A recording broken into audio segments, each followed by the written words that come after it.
Right now probably they don't have the energy for 90 minutes. They start to get tired, and it will take time. There was naturally a ton of hype around Iraola taking over at Liverpool. His Bournemouth team played fast, exciting football, worked like crazy, and knew how to grind out wins. Basically, it looked like the complete opposite of what Liverpool fans had been watching during those rough final months under Slot. But here's the catch. Iraola didn't exactly walk into a perfect situation. He inherited a squad with some serious issues that need fixing fast. And real quick, if you're enjoying the content, please subscribe to the channel. Every new subscriber helps this channel grow, keeps me motivated, and allows me to keep improving and making more football content like this for you. Your support genuinely means a lot. And one of the biggest problems apparently jumped out at Iraola from day one. Liverpool need to get fitter. Iraola came out and said his players simply don't have the energy to keep that same intensity going for a full 90 minutes. That's a pretty wild concern for a club expected to compete at the highest level. Then again, when you look at what Slot's training sessions reportedly looked like, you can see why people might start connecting the dots. For Iraola, this fitness issue is massive because his whole style of football is built around serious physical intensity. This guy doesn't want Liverpool pressing like crazy for 20 minutes and then kicking back and slowing everything down. He wants that pressure coming again and again, making the opposition feel like they barely have a second to breathe. Iraola was heavily influenced by high-intensity football, and you can see it in just how demanding his teams are without the ball.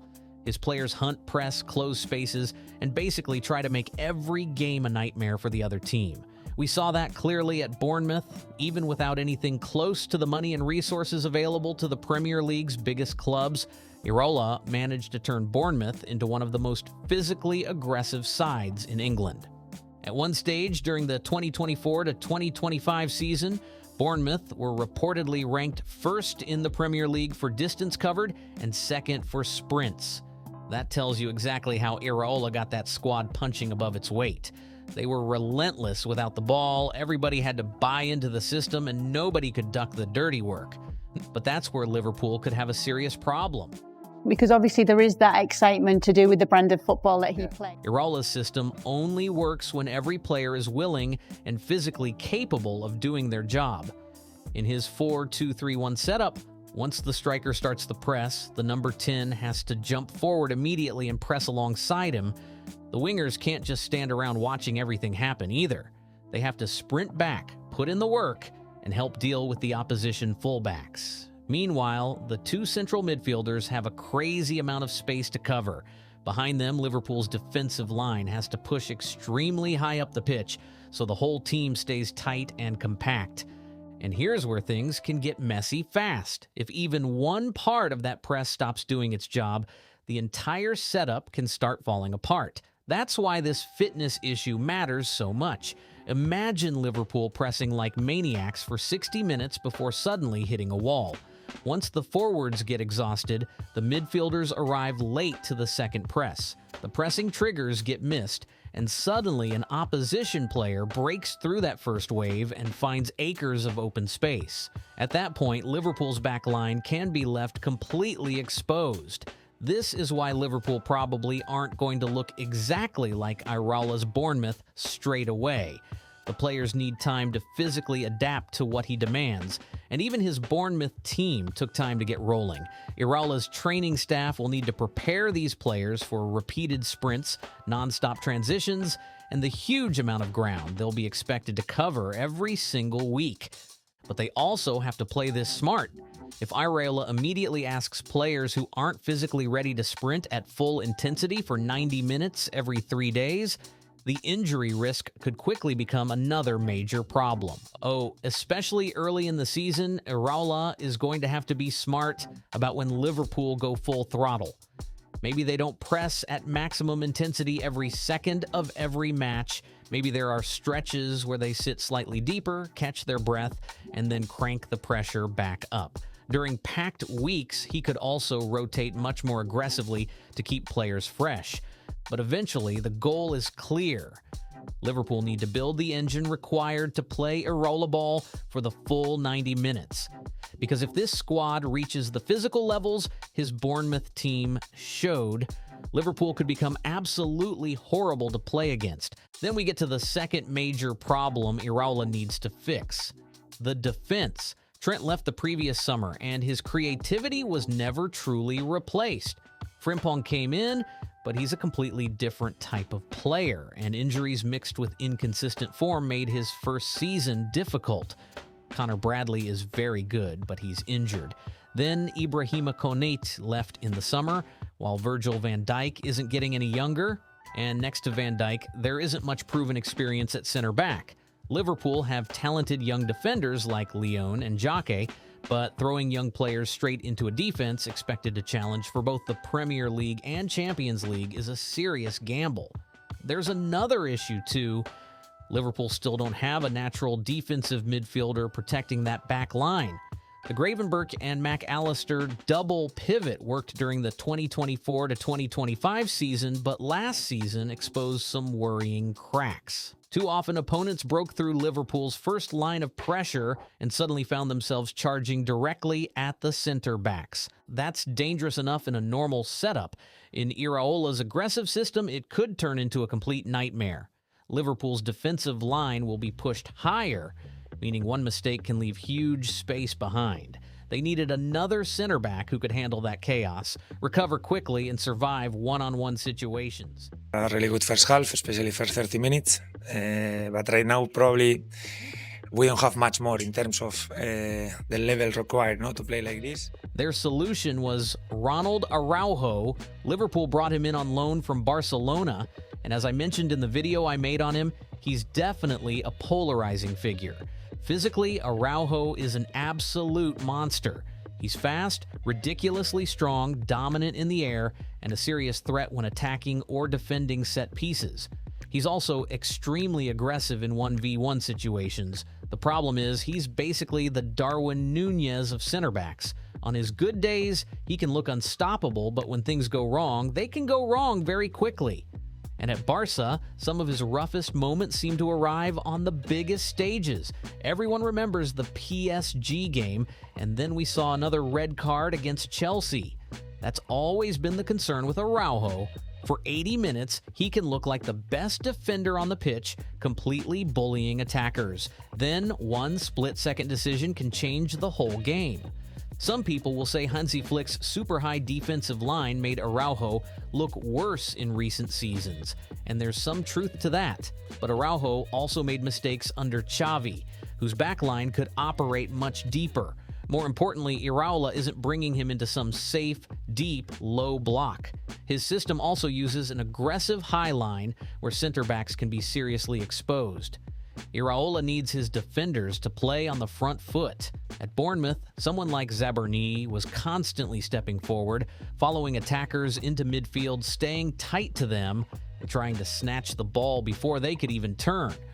Araujo absolutely has the physical tools for that job. He can explode out of defense, overpower an attacker, win possession, and instantly give Liverpool the chance to attack again. But there's a massive difference between aggressive and reckless. If Araujo charges forward at the wrong moment and doesn't win that ball, there could suddenly be 40 yards of open grass sitting behind him. Now he's scrambling back, chasing a striker toward his own goal, and that's exactly when things can get sketchy. We've already seen how dangerous those desperate situations can become for Araujo. So Iraola basically has two jobs with Araujo. First, he needs to clean up those reckless moments in Araujo's decision-making and get him choosing his battles more carefully. Second, he has to build the team in a way that stops Araujo from constantly being thrown into situations where he has to make split-second decisions under massive pressure. And that brings us straight back to fixing the midfield. If Liverpool can give Araujo proper protection and stop opponents from constantly running straight at the defense, he could actually become the perfect Iraola center back. Sometimes a player just needs a new environment, a different coach, and a fresh system to rediscover his best form. The third major problem Iraola has to solve is getting the best out of Liverpool's huge money signings from the previous summer. Bringing in Alexander Isak, Florian Wirtz, Jeremie Frimpong, Milos Kerkez, and Ekitike in the same window was insane business. But for different reasons, almost none of them showed their absolute best football last season, with Ekitike being the obvious exception. The good news is Liverpool aren't dealing with a bunch of bad players who suddenly need replacing. We already know how dangerous these guys can be. Iraola's challenge is figuring out how to unlock those versions again, and Alexander Isak might be the biggest project of them all. Liverpool spent £110 million on this guy, and his first season was basically a tax write-off. Injuries completely killed any chance of building momentum, and even when he was available, he rarely looked fully comfortable in Liverpool's attack. There were games where Isak could barely get involved. Isak is at his best when games open up and he's getting regular service around the box. You want him running the channels, attacking gaps, and flying into the space behind defenders. We saw at the World Cup for Sweden that this guy is still a baller. That's why Iraola could be such an interesting coach for him. The guy made Ivan Nilsson look like a beast.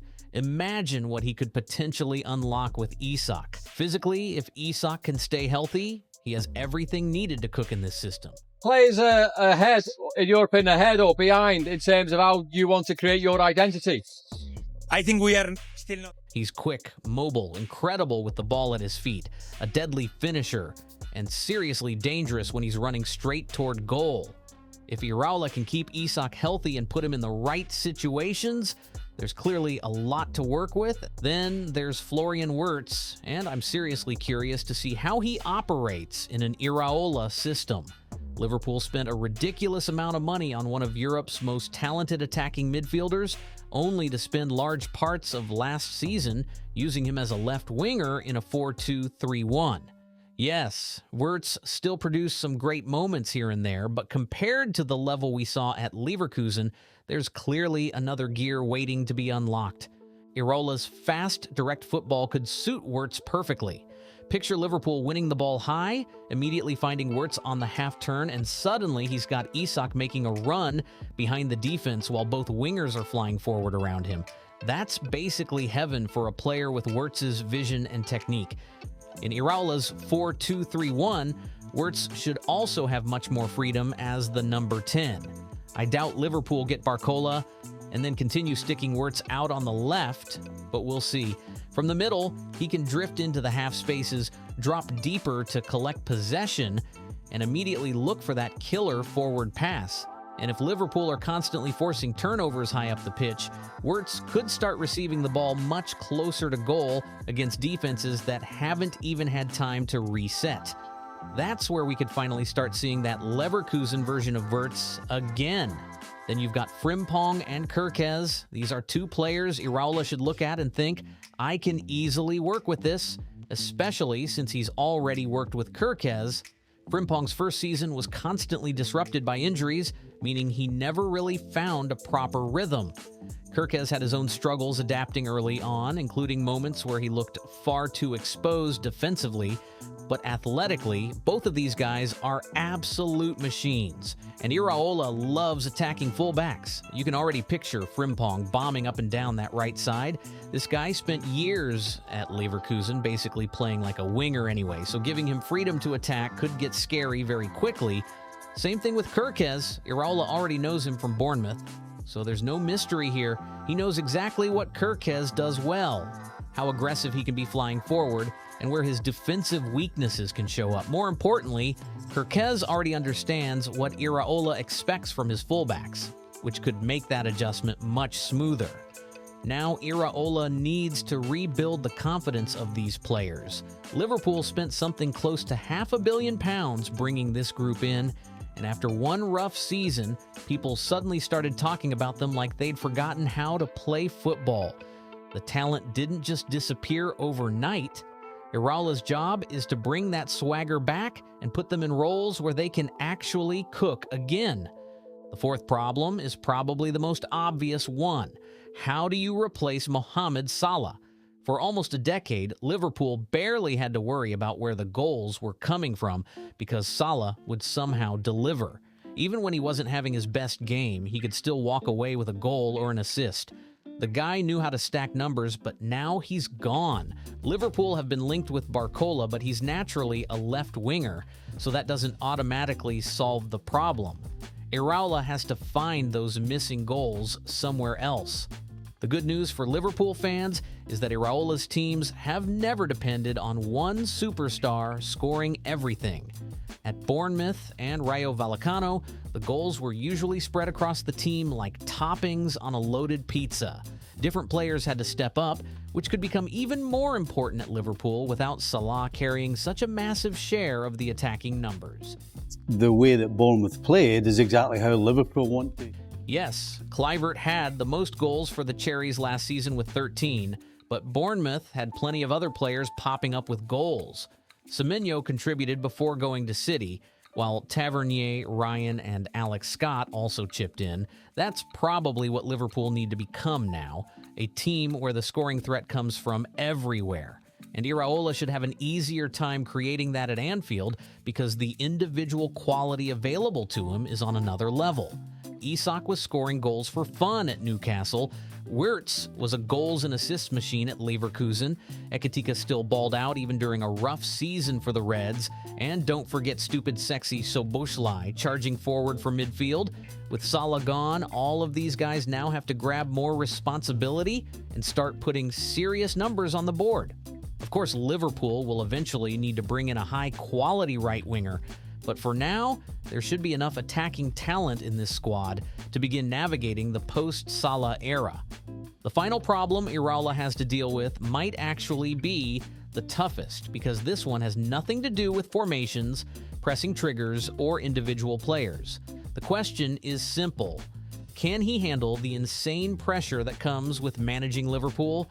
Every job Iraola had before this came with nowhere near the expectations he'll face at Anfield. Mirandis, Rayo Vallecano, and Bournemouth could all give him something Liverpool simply can't afford to give him: loads of time. Just look at what happened when he first arrived at Bournemouth.